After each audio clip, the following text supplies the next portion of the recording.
Welcome to the Fierce Planet Adventures podcast, where we share adventures across the 5 mountains of human development.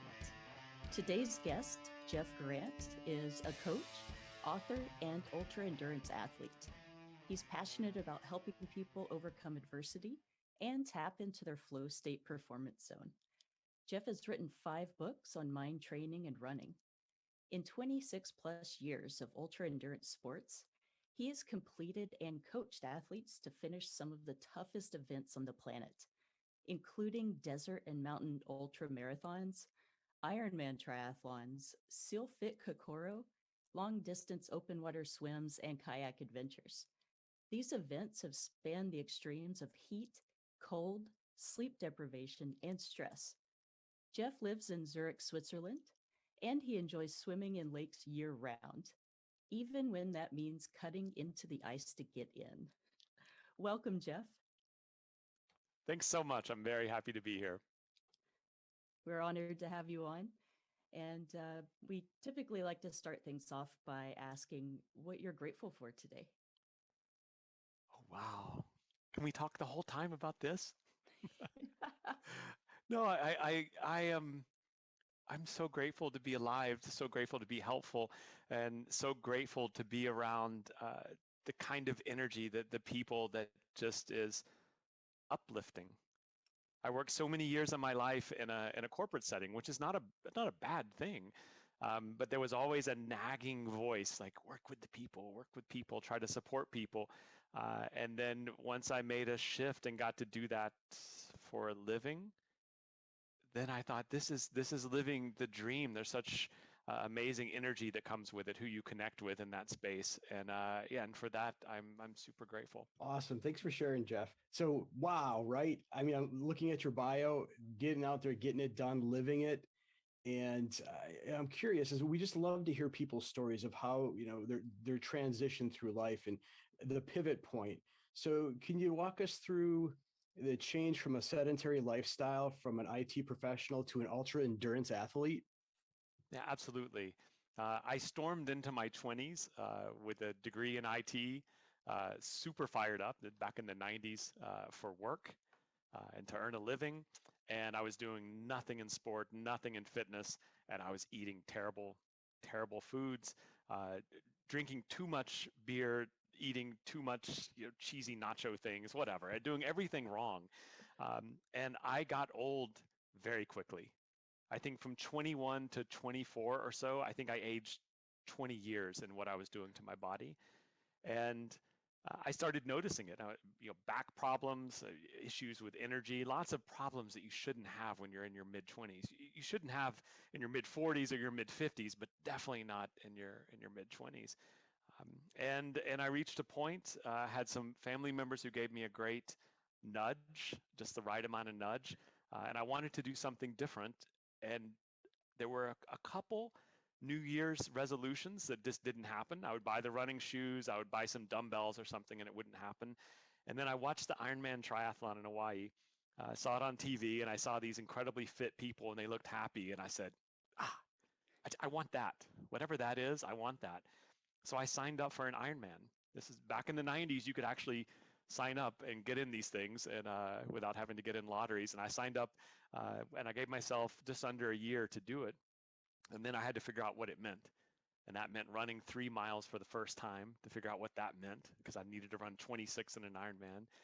And it meant discovering this whole sport of triathlon, which was way over my head from where my fitness was then. So it started with a goal to do a race to reach what looked like a fit, happy state, to be like the fit and happy people. And then I fell in love with the lifestyle. Like the race was great. It was a good goal, but after I finished the first Ironman, I wanted to do more. I wanted to be around these kind of energized people. And then, it's one step leads to another, and then it's ultra marathoning, it's mountaineering expeditions, and then you just kind of fall in love with the energy that lifestyle brings. Great, thanks. One thing that you mentioned there, how did you literally go from sitting on a couch watching the Ironman to getting to Hawaii, getting to Kona and participating in it? obviously you don't go from zero to hero in like that, right? There's a process that you had to define. Could you walk us through that a little bit? Yeah, a couple parts of that. First, to get to Kona took 4 years. To get to which was still a dream to get to go race in Kona. To do the first Ironman triathlon took a year, and I made mistakes. And at the very beginning, I didn't work with coaches, which is something. If I look back, that would have been a smart thing to do back then, especially since I went into that profession. I value the importance of it more now. So I talked to people who did it. I asked tons of questions. I made so many mistakes. I had terrible running technique at the beginning. I really didn't know what I was doing, yet I didn't want to stop. I think once I started, I realized if I stopped then, and this was a theme that showed up later in my life, I felt like if you decide you're going to change and then you give up on that, then you've given up on everything. And so I didn't want to take the step back. And that was a driving force to just keep stepping forward, keep making the mistakes, fail forward fast, do Mhm. whatever it takes to reach a new level of understanding to keep the story going instead of taking the 3 steps back. Failure, in our society, I think across the world, it has a very negative connotation, right? People look at it as an endpoint and not a transition to learning and moving forward and to keep going. What was your mindset, or what's your mindset around reframing failure? Yes, super tough one. If I think back to what felt like one of my biggest failures as an athlete, I set a race, another Ironman race, and I needed to finish it in a certain time. It was a very important goal. For a year, that number meant everything. I visualized that number. Now, I'm not winning these races. Like, I'm like a solid middle of the pack, or maybe a little bit toward the front of the pack some of the years, but never in the front of the race and never on a podium. But I set this goal and I failed at that goal. And I finished the race. I missed it by 6 minutes. And I dropped my knees and I laid there feeling sorry for myself for probably 2 hours at the end of this race because I was a failure. I failed at this goal. And then I started reflecting as I laid there, just looking up at the sky. I was reflecting on uh, that entire race. I raced my heart out.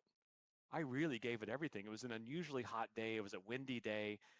The conditions of the day didn't care about the number goal. And I look back, that was 15 plus years ago. The numbers don't matter anymore. What mattered to me was I put it all on the line. I gave it my best. And in the end, it was actually a huge success because what was important was could I commit to giving my best for a long race and never making excuses during the race. And that's what happened. And that was a better lesson I could take from the rest and use for the rest of my life than if the conditions had been easy and I beat my time by 5 minutes. That would mean nothing to me now. So it's the dark moments, the moments of failure, the moments where you feel so low and you pick yourself up. Those are the ones that teach the lessons. Those are the ones that you remember and take with you the rest of your life, and that hopefully help you power through harder things later.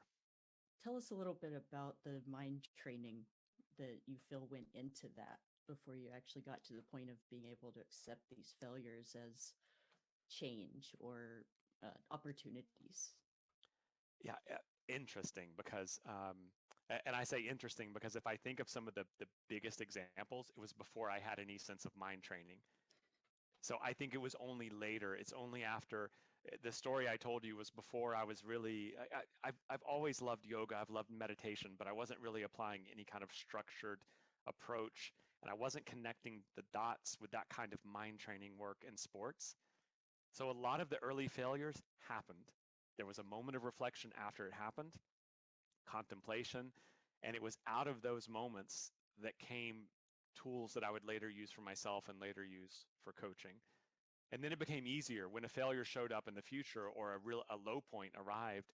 It was easier to reframe it as this is good. This is good that a low point's here because it's a chance to grow. It's a chance to tap into something different. It's a chance to test a new mind tool and see how this mind tool works. Okay, speaking of mind tools, um, and maybe I'm getting a little ahead of myself here, but uh, when you're out doing an ultra race um, across the desert, it's hot, it's unforgiving, you've got sand everywhere, and there's just it's just there's no stopping, right? It's relentless, and that's what is it? What flip or switch can you flip? What do you tell yourself in your mind when you've reached that this sucks moment, and you're like, man, why am I here? Why am I doing this? Um, I'm curious as to what goes on or what you technique you use. I love that you said the magic word, flipping the switch. And I love it. It's not that easy, and it's something that's different for everyone. And I'd like to connect. I want to say something about the desert, but I want to start in Manhattan first. And we're going to use New York City as an example for flipping a switch. So the New York City Marathon is an amazing party. The energy of the city is incredible. There's nothing like it. And there's part of it, though, that gets lonely. So you're leaving Brooklyn, you're running back into Manhattan, and things get quiet when you're going over the bridge. It feels like you're going up a mountain as you go over the bridge. And you come into Manhattan, and there's, I don't know, 2 million people. People are screaming on First Avenue when you come in. So you have this moment where you're down, and then you come into the madness and excitement of New York City, and that just lifts you. I get chills thinking about it, and it was 20 years ago when I did this. So that is a magical moment where the switch is flipped for you because the environment changes for you. So I had this experience in New York, and then a couple years later, I'm running a marathon on Kiowa Island. Very quiet marathon, beautiful marathon, but very quiet. And I hit the wall, complete low point. Started feeling sorry for myself. It's the normal thing. Started making excuses. Oh, I didn't train enough. I was sick last week, blah, blah, blah. This voice in the head starts, inner critic. And I looked up, and what I wanted in this moment was Manhattan. I wanted 2 million people screaming as I came into the city. Instead, I looked at this older gentleman watering his lawn, wearing sandals and black socks pulled up to his knees. And he's looking at the water hose, and he looks up at me, and then he looks down. There was no smile. There was no, you got it, good job. There was nothing there. And I realized I wanted something. I wanted him to smile. I was looking outside for something to give me a feeling of what it was like in New York, to be that trigger to lift my spirits again. I realized in that moment, there's a lesson. If it's not there for you, if you're just relying on the external world to give it to you, you've got to go inside. There has to be something, a way you can flip the switch inside and create that energy of screaming fans, screaming New Yorkers supporting the marathon. Years later, I'm running in the Sahara, a very lonely place to run, a very lonely place to race, a beautiful race called the Marathon des Sables. If you love the desert and mountains that you find in the desert, it's a beautiful place to be, but it can be a very lonely place. And I was having a very good performance on this one day, probably the best running experience of my life on a 50-mile stage. I was in a lead group of runners, and I couldn't see people in front or behind me, really at the tip of the spear in this race, which was a blessing to find myself in this place. And I needed to power through the last couple hours to keep up a ridiculous pace that was well above the limits of what I thought I had. And I would have been running a pace of a great marathon, and this was a double marathon in the desert heat. So how do you sustain it? How do you keep going when there's nobody out cheering for you? There's no external energy. Um, and in that moment, I said, well, I have to create what I want. And what I want right now is all of my friends and all of my family in the desert running with me. So I built this visualization, not a hallucination. Those have happened too, but this was a pure visualization in the desert, running, sweating. The heat is there. I saw my best friend in front of me, and he's blocking the wind. It's like a peloton in cycling. He's blocking the heat. He's blocking the wind. And then I see my friends on one side, my family on another, and they've formed this protective shell. And I got to keep up. And my buddy's looking back. He's like, come on, man, stay on me, stay on me, stay on me. And I see everyone suffering for me. And they're suffering so I can have this race finish. And this goes on for, I don't know, an hour or two. on this stage running across the desert, and eventually I see the finish line, and one by one they peel off. My best friend leaves me at the very end, and he's like, go, finish it, finish it. Boom, cross the finish line. I was shocked at the time. They came up, they needed to check my equipment to make sure I wasn't cheating, I didn't break any rules, because I was way faster than I ever should have been. And so much of that had to do with the power of a visualization, of bringing this group energy, this family, friends, whoever you want to sacrifice for because they're sacrificing for you, whoever you want to honor. You tap into that, and that helps bring you into a flow state. And when you're in a flow state, then you actually exceed the limits that you ever thought were possible physically. Wow, that's really powerful.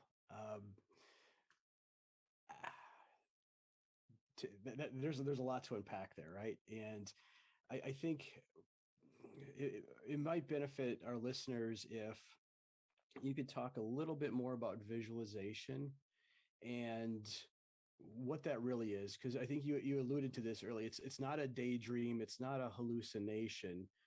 It's something that you actively work at to create in your mind, setting up success. And hopefully, I just didn't take your thunder there, but um, No, I you like to. actually gave a, yeah, I just love to hear your thoughts on that. you offered a really nice segue as well, because uh, visualizing success is a great tool, a powerful tool. And it's a great tool as even a first step in visualization. So if you're about to do public speaking and you visualize yourself confidently talking in front of a group, you're creating a film in your mind. And maybe that film is just a static image of you standing up with confidence in front of a group.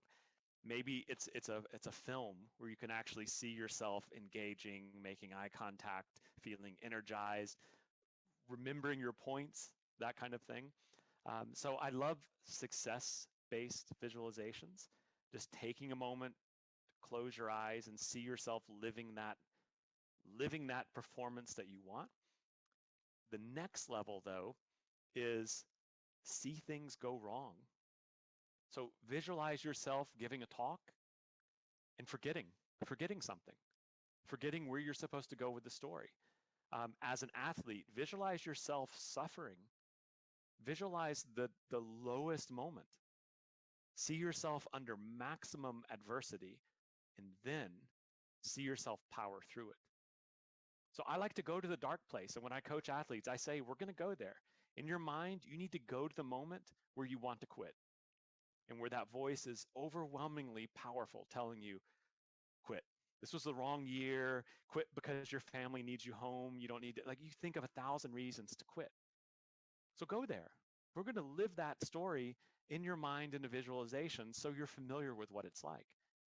But see yourself there and see the switch. See the look in your eye when you say, I'm going to finish this. I'm not going to quit. I'm going to pick myself up. I'm going to get out of this hole. I'm going to climb out of it, and I'm going to power through. And maybe that moment is because you think of someone you want to honor. Maybe you think of a friend or a family member, and that's what works for you to say, that's it. Maybe you look at your swim buddy or whoever your workout partner is, or the partner in this adventure, and you do it for them. Or maybe you think about your old self that you left behind, or your new self that you want. And these are the little things.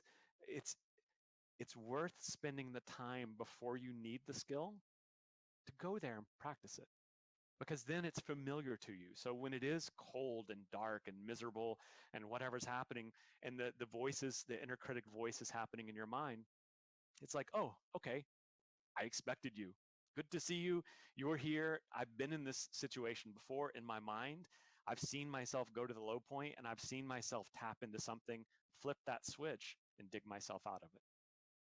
Yeah, I'm probably going to get this quote or this statement a little bit wrong here, but what struck me is, you know, we don't rise to the level of our training, or we fall to the level of our training. When crisis happens, you know, we don't rise to the level of our expectations. We fall to the level of our training.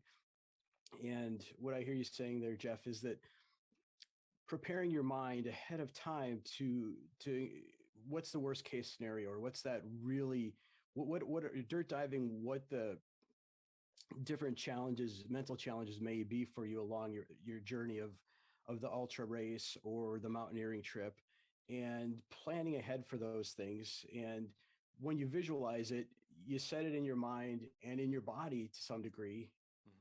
Mhm. Um, and that's, I mean, that's kind of like, okay, so now it sucks. I want to give up. Oh, wait a minute. I know what that feels like. I know I'm doing this. Not an option. Let's keep on moving. Um, a little while ago, you talked about flow state, and I want to put a pin on that because I want to really come back and dive into that. But we both lived in Colorado, or all three of us lived in Colorado for a while, and I presume you've done a bunch of 14ers.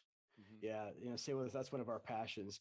And early on, the first couple that I did, there was a couple things that stood out to me in retrospect, and one is false summits. And as being a newbie to the whole thing is, wow, there it is, I'm almost there. Oh shit. I got to go another 3/4 of a mile and another 800 Uh-huh. feet of elevation gain. And that's actually I think a really good metaphor for life is throughout life, whether it's the challenges we undertake, the relationships we're involved in, the career choices we make, there's always going to be these, oh wow, I think I've made it moments, and then something's going to come along and slap you across the face and say, oh yeah, you're not quite there yet. So I think that mountaineering to some degree is a great metaphor for life itself, right? Embracing the suck. And I'm just curious as to what goes on, what's your experience with those embrace the suck moments, right? When you get to that point where like, damn, I thought I was just about there, and now I'm not. And we already talked about dirt diving, the give up moments, but what happens, or what do you think about when you're almost there but you hit a false summit, or it could be on the doing grinder PT at SEALFIT, right? Yeah. Is you got to do more log, more logs. What do you do? How do you trip that trigger? It's easier now to look back. And if you've done lots of hard things, if you've done mountaineering, if you've done SEALFIT Kokoro or ultra marathons, you can go back and kind of map it. So you can connect the dots. Famous quote about you can only connect the dots looking backwards. So it's much easier to do and say, oh yeah, the low moments were actually the peak moments. But for all the years that I coached at Kokoro and SEALFIT academies, I would tell the guys when they would come into the program, um, your lowest moment is the one that's going to stay with you for the next 10 years. That if someone asks you about, for example, Kokoro, and what do you remember the most? Yeah, guys may say, yeah, we remember when it was secured, but the moments when it was easy and it was the sun came out and you were warm, those kind of fade. But the moments of suffering with your brothers, with your sisters, with your boat crew, with the whole class, those are the moments that actually show you something about yourself and about humanity and about supporting each other. Those are the ones that mean something later. Now, if it's your first time doing something like that, you don't really know it until you're in it and some time has gone by and you're actually reflecting back. So I offer it just as a sage advice to keep in mind that even in mountaineering, it, you could get to a summit that was an easy walk up. It was a 5-hour walk, got to the top, weather was beautiful, took some pictures, sat in the sun, and then walked down the mountain and had a pizza. Right? Who remembers that day? No, you remember the day that was just terrible. It was too cold, it was windy, something happened, and you got lost. And these are the stories that inspire you and excite you, and these are the ones that really stay with us. I loved mountaineering in Colorado. I started climbing some other mountains around the world. Ended up in the Andes on Aconcagua. And Aconcagua is a really high mountain, highest in the Americas. Um, it can be a walk up. It's a high walk up, but it can be a hike up that's not that technical. I got unlucky. We got nailed with a big storm, and we spent 4 days in a tent above 19,000 feet, and never made the summit. Yet that experience touched me. I spent 3 weeks in Argentina to climb this mountain. Didn't go to the top, didn't get the nice summit photo. Can't say I ever climbed that mountain, but I learned more about myself, about how people support each other from that moment, that terrible 4 days in a storm, than I would have had it been easy. So what I try to offer is it's all how you frame it in your mind. And when those really tough moments arrive, if you know that when the tough moment comes, that's the juicy part. That's why you're there. You're not there for the easy stuff. You're there for the hard stuff. That's the thing that you want, and you want to be able to take with you the rest of your life. So those are the moments that are actually a gift. It's flipping it. You think that's the punishment moment, but those are actually the gift moments. The other moments are just, yeah, makes you smile in the moment, but you're not going to remember it. Yeah. I've often said that the mountaineering is about suffering and being okay with suffering to get to that moment of wow, this is just amazing. Um, and there's just nothing quite like whether you summit or not, being at altitude and looking out across the mountains, across the land, and just seeing the immense beauty, Yeah. and it just touches your soul. Um, If I so, can offer, mhm. if just to offer one thing as a practical thing to do in that setting, I'm talking about looking back and how you frame things, and sometimes in the moment of execution, that's a lot to ask. Like in the moment of suffering, to be able to have that kind of perspective, even if you get it, it's hard to have it in that moment. Often in the moment, the best thing you can do is one, breathe. So take the deep breath, do the box breathing. That's definitely to take care of yourself. The second thing is do something to be of service to others. So in the deepest moment of suffering, if you can look at someone else, even if you don't have the energy, like, I love this. I love looking at someone when I'm beat, and I'm like, "You got this. Come on, you got this."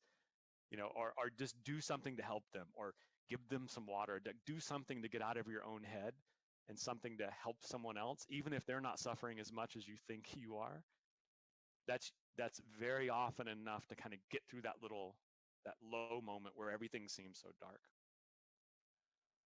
Yeah, being focused on others, taking your attention off of yourself and putting on your teammates. Um, that's leadership, right? That's true leadership, I think. Um, so English Channel, Normandy, D-Day, um, challenge. What was that like? This was called the Epic Charity Challenge, and we did it for the 74th anniversary of D-Day as a fundraiser for the Navy SEAL Museum. Uh, an amazing experience. I felt like I was in a hollowed space, in a hollowed area, hollowed area. Mhm. And this the history there was just incredible, and I was with a team that, um, yeah, I was honored to be in this whole place to do some good for the world and to challenge ourselves. And the idea was we would swim 10 kilometers in the English Channel. The French Coast Guard would take us out 10 kilometers offshore. Um, we would swim into Omaha Beach, and then we would ruck to St. Lo, and it was a 26-mile ruck. So beautiful thing to do as to honor D-Day. And I trained all winter, swam in Swiss lakes all winter, swam in temperatures I never thought was possible, swam distances I'd never done before. Even though I'd done Ironman Triathlons, I'd never swam over 5 kilometers.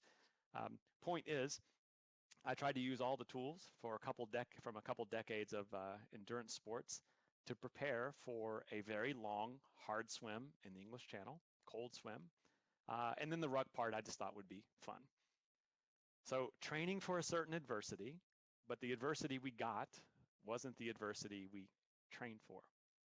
So on the day of the swim, there was a massive storm at sea, and the Coast Guard refuses to take us out.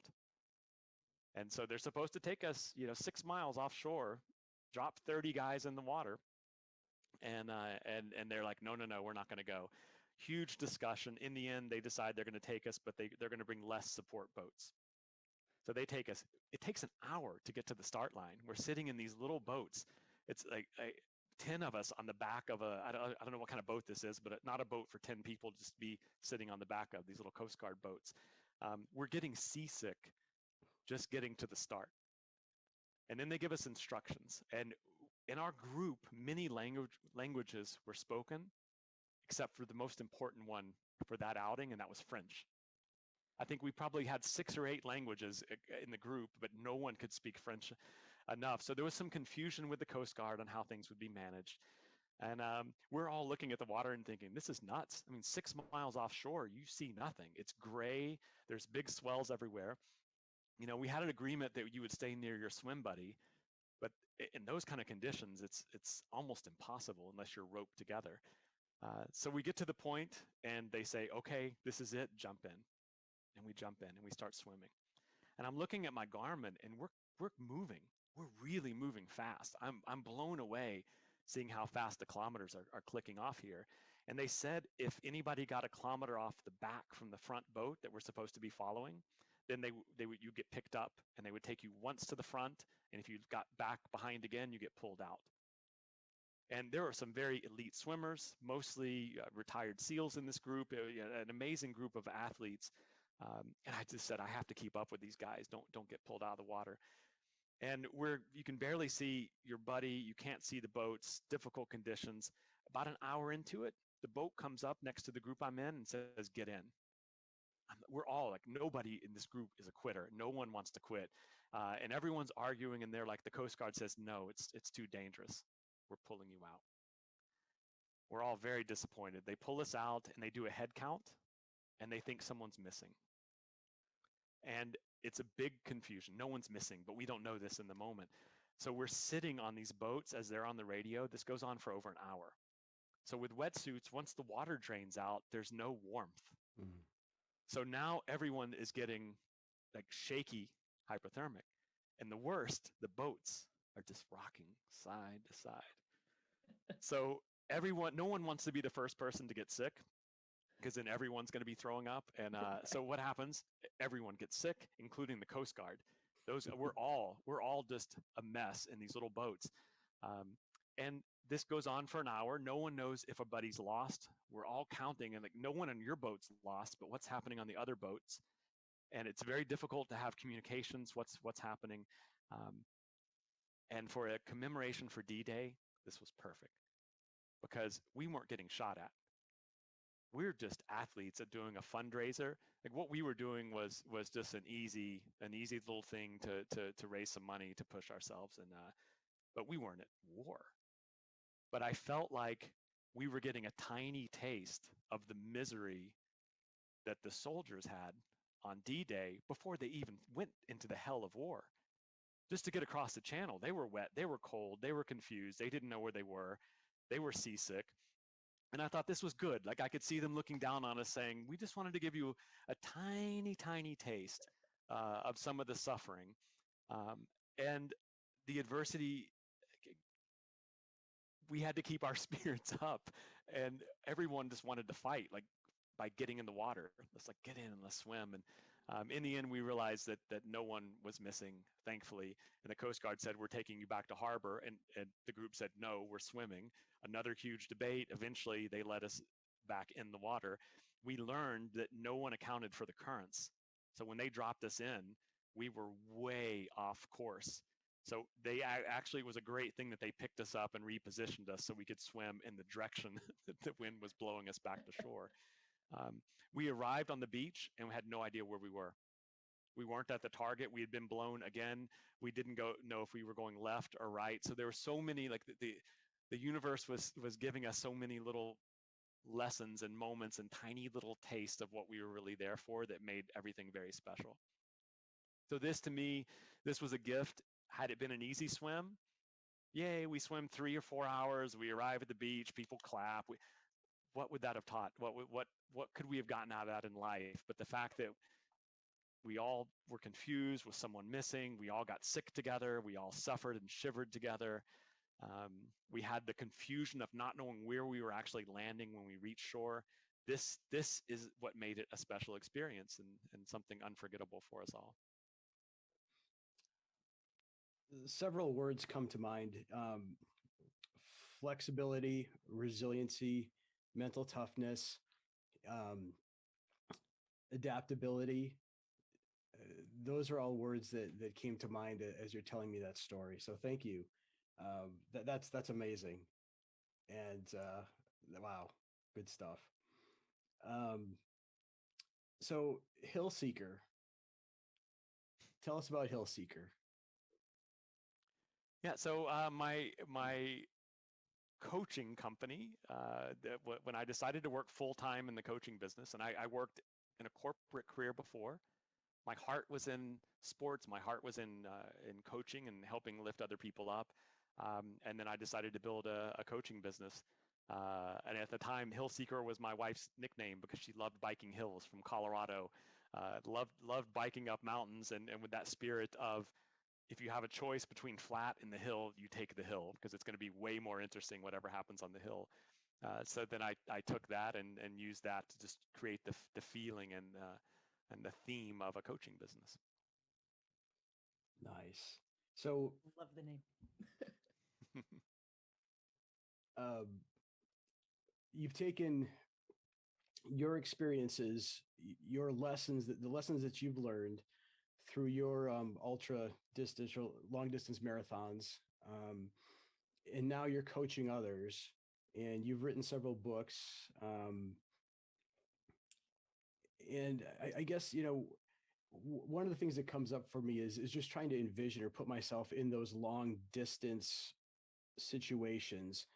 And the closest I can come to is when I've watched maybe the Eco Challenge or Primal Quest. Um, and one thing that kind of struck me is interesting, and sometimes kind of funny is it seems like there's a consistent theme of these athletes at some point in the race hallucinating, and they're just like they're just kind of out. Some of them are out of it, some of them are coherent, but they're seeing things that just aren't there. Has that ever happened to you? Oh, I have two quick stories on this. The first was my math genius story. Ultra Trail du Mont Blanc had been racing for over 30 hours at some point, and I just couldn't stay awake. I was falling asleep walking and would like shake myself and have to get back on the trail. And so I thought, okay, what I need is I need to think. I need to do something with my mind. So I'm going to do math. I was like, okay, 12 times 10, it's like 120. 12 times 12, 144. Okay, that's too easy. 138 times 342. Oh, it's 14,794. It's like, wow. Okay, it has to be harder. 1,343 times 10,949. Okay, that's 10,743,213. Like, I was like, you're a genius. I was like, this is amazing. In this state, I can solve any math problem. And then this woke me up enough to realize I'm just saying numbers. None of those answers, like the first two were right, but the rest, I was just quickly able to give a number that seemed plausible. And but that made me laugh, and that woke me up for the next half an hour. And it's funny because sometimes a little thing can kind of flip the switch and get you out of a funk or whatever pattern you're in, especially when you're hallucinating like that. But the best one was, it's a great feeling in training or an event to go through a night. And I know at SEALFIT Kokoro, we would have everyone wave goodbye to the sun when the sun's setting the first time. Bye, sun. And it's best from a coach's perspective. It's best if they're already cold. If everyone's in the ocean, they get out, they're shivering, and then you watch the sun go down. That's a real mind trip to see that. A great thing to work on. And then the sun comes up in the morning and you say, hi, sun. It's that second night, though, when you're saying bye to the sun again in an event. That's when things get really special because usually hallucinations really kick in on the second, third night awake. Then things get special. So I had made it through my second night in the Ultra Trail du Mont Blanc. This is a race, 104 miles or so in the Alps. You go up and down mountains all the time. You run over, it's 20 something thousand, almost 30,000 feet up in the end. So you're just up and down, up and down. The sun has come up, high sun for the second time. I'm so happy with this. But I really feel drugged. I can't even say drunk. It's a drugged feeling as I'm just trying to stay on the trail. And suddenly I stop because the trail is covered in the whole forest in sausages. As we would say here in Switzerland, bratwurst, like sausages everywhere, thousands. And I stop and I look down at the sausages, and my mind is trying to figure out, why are there sausages here in the middle of this mountain trail? And so then I have to solve the problem. So I've stopped running now. I'm almost 40 hours into a race. I can see the valley where it finishes, but I'm perplexed because my trail suddenly is covered in sausages.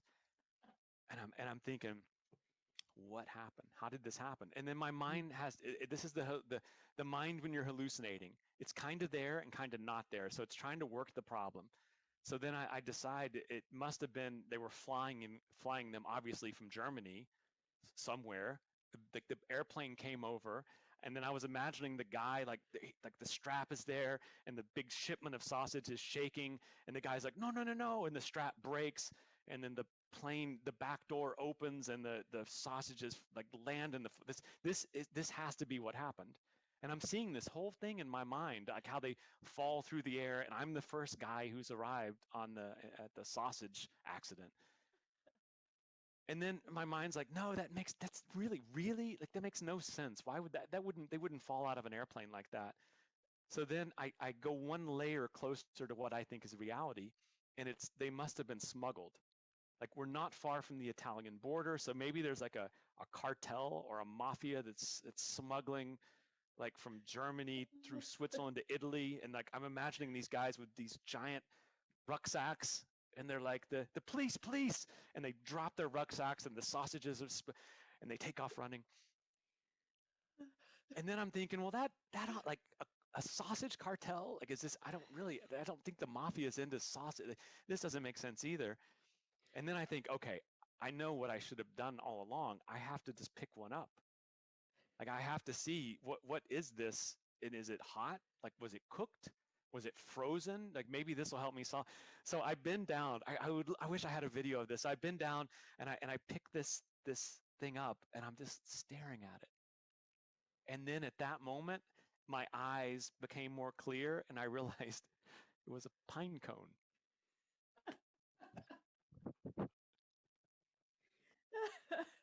And once I realized it was a pine cone, I zoomed out and I saw just the normal forest with its pine cones.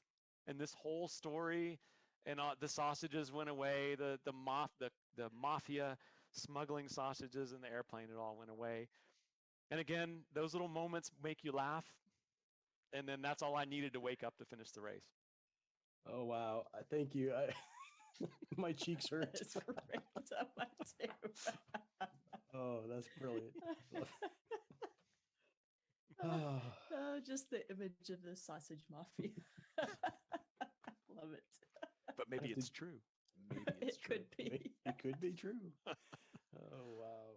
This episode of Fierce Planet Adventures podcast is brought to you by 5 Mountain Coaching, licensed unbeatable mind coaching, integrated accelerated vertical growth across 5 domains of cutting-edge development, designed by retired Navy SEAL Commander Mark Devine. Learn the Big 4 skills of mental toughness and resiliency. Discover the 6 pillars of performance. Test your mettle with custom-created crucibles across all 5 domains. Visit 5mountaincoaching.com to schedule your free 1-hour unbeatable mind coaching session. That's the number 5, mountaincoaching.com. Begin your journey to becoming unbeatable today.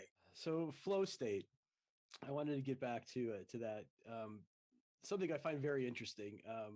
I'm just finishing reading Stealing Fire, and they talk quite a bit about flow state and in the different aspects. And I'm curious as to hear your description or your definition of flow state, and what that means when you help your clients through flow state, or what it means to you when you've experienced it, and how you teach it with your clients or how you train your clients.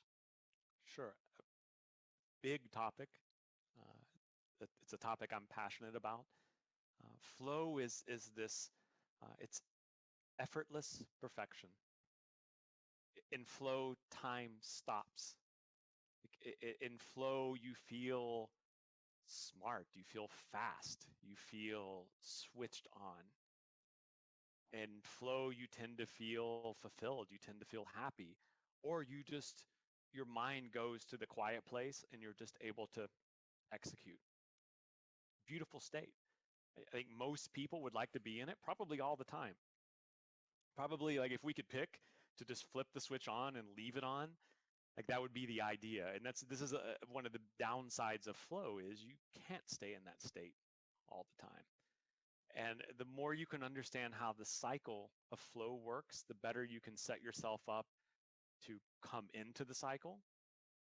You stack the odds in your favor, and you can do things to help you get into it.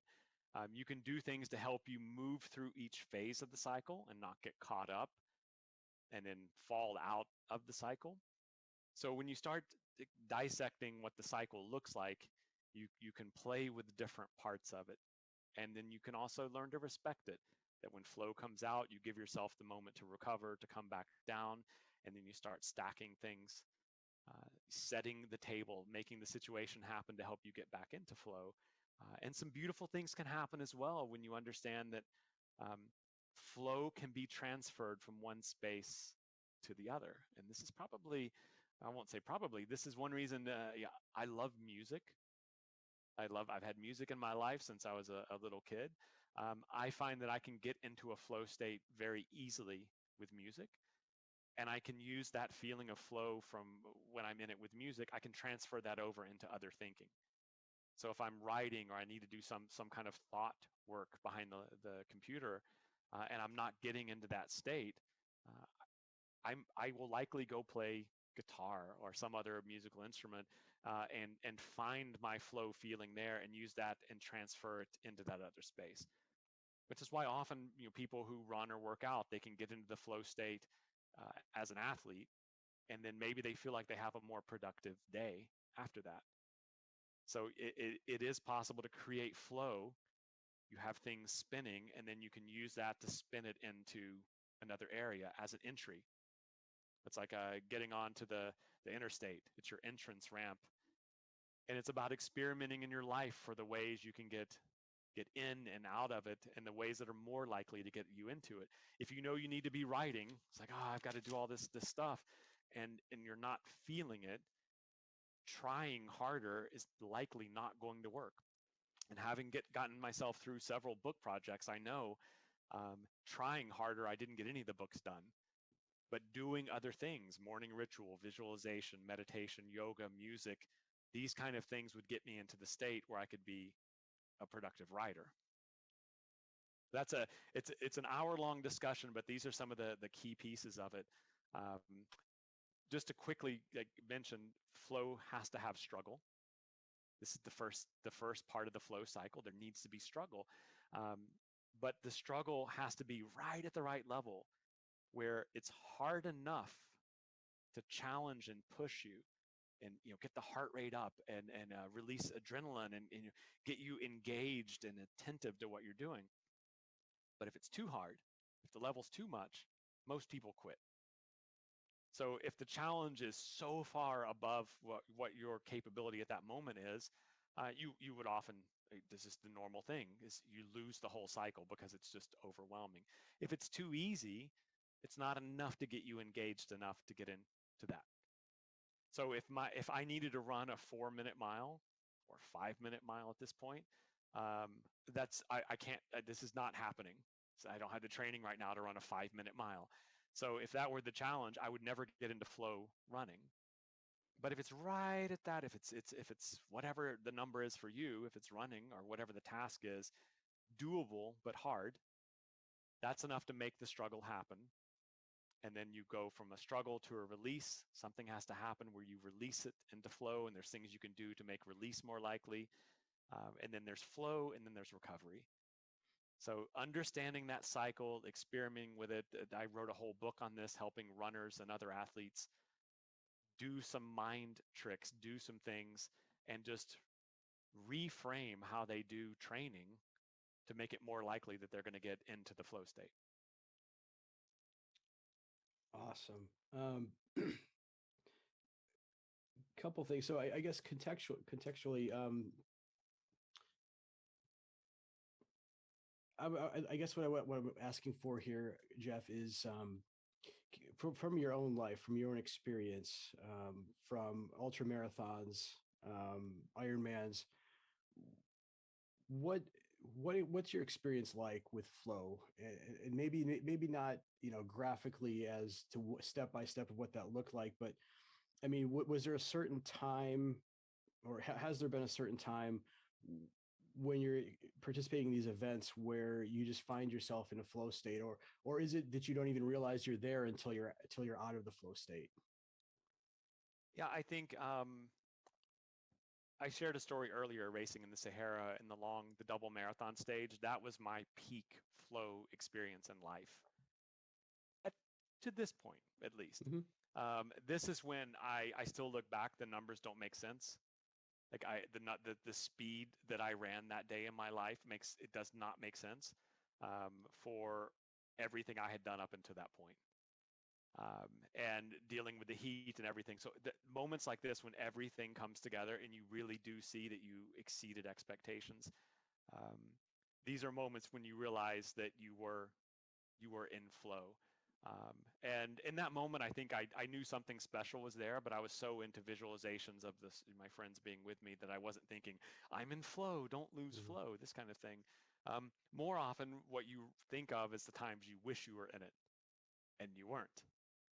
And then you're like, well, if I were in flow, this would be easier. Now I'm going slow and this sucks. Like this is the normal dialogue that happens. But if you feed that, if you feed the fear wolf, then you're going to go further down that hole. So these are the moments where, and if I think back, I've had those low moments in the middle of a race, where I've had to have a talk with myself and say, all right, which one are you going to feed? Which direction are you Hmm. going to go with this? Um, and piece by piece, what you hope happens is that you can feed yourself the supported positive energy, rely on your other mind training that you've done hopefully for weeks or months, and dig yourself out of that. If I look at the pattern, whether it's long distance sea kayaking or swimming, um, the moments of flow, I never looked at my watch. Like really, maybe I looked at nature. Yeah,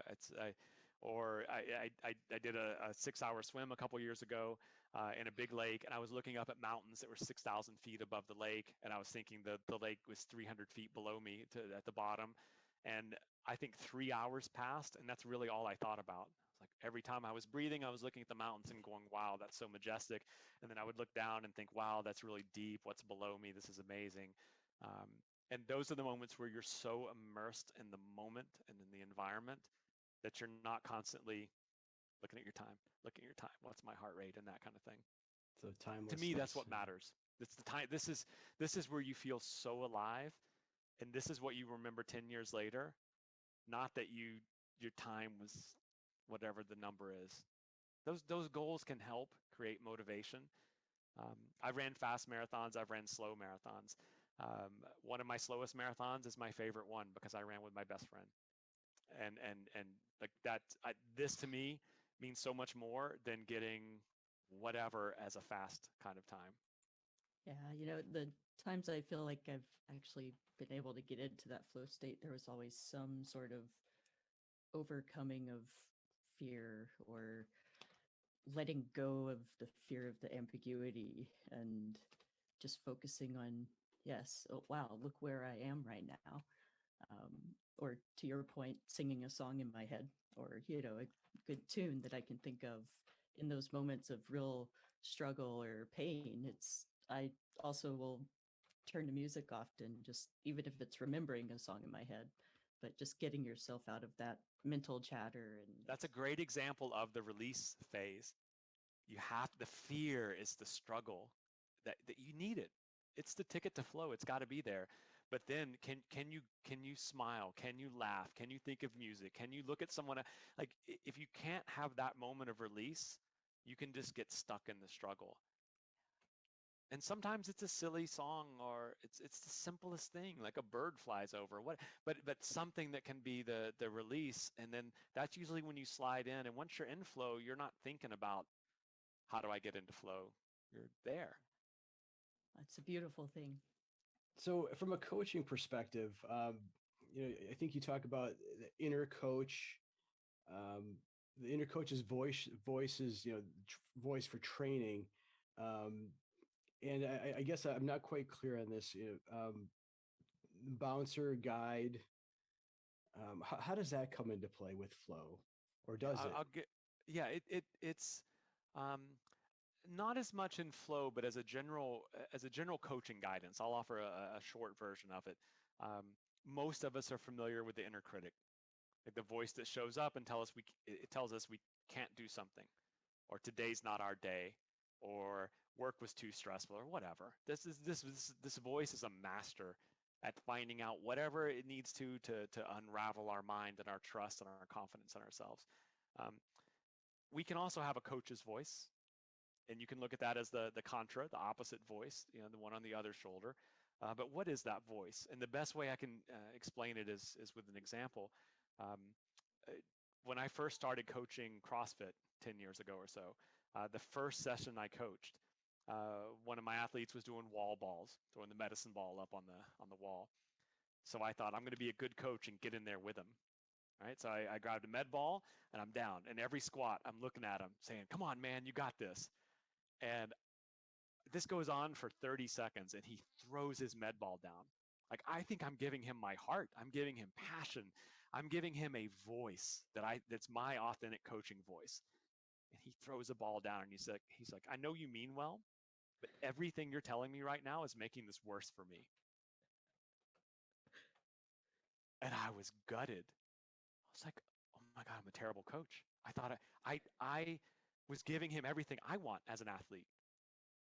And I realized in that moment that I needed different coaching voices. And as I matured as a coach, I realized the most important coach's voice as a coach is the one the athlete needs in that moment. It's not the one that you may be the most comfortable with giving. He didn't need a motivator. He didn't need the drill sergeant voice. This athlete wasn't going to perform like that. Maybe he needed something whispered in his ear. Maybe he needed the phone just held up with a photo. Maybe he needed a cue, knees out. That's it. Maybe he needed nothing except a talk after the session. So later I realized as a coach engaging directly with athletes, there needed to be different voices. There's different ways to achieve whatever it is you're trying to achieve, and it needs to fit the athlete in the moment. Yourself, this works the same. If you just try to use one voice in your mind, and it's not going to work in every situation. So I train athletes to practice the different types of voices they could need at different times. Sometimes you need someone to yell at you and tell you, "Get it done, one more push-up, 2 more reps." Sometimes you need someone to tell you, "Do this for your sister." It's a different voice. Sometimes you need someone to tell you, "Chest up, proud chest." Just a technique cue, not a heart cue.